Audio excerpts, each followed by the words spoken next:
چلتی گاڑی کے اوپر نماز فرضی جو ہے یہ جائز نہیں ہے.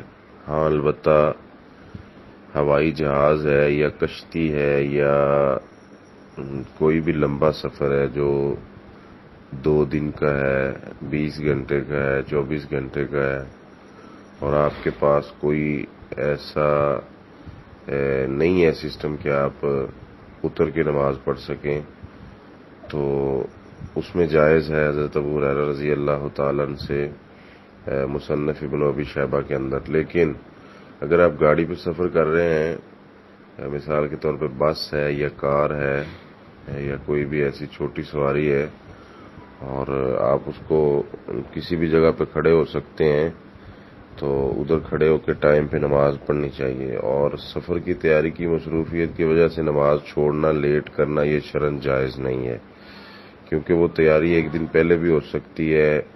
اگر تھوڑا لیٹ سفر پہ نکل جائیں تو اس میں بھی کوئی حرج نہیں ہے، لیکن نماز ٹائم پہ پڑھنا ضروری ہے. آج کل تو سہولیات ہیں، جگہ جگہ پہ مساجد بنی ہوئی ہیں، بندہ نماز پڑھ سکتا ہے.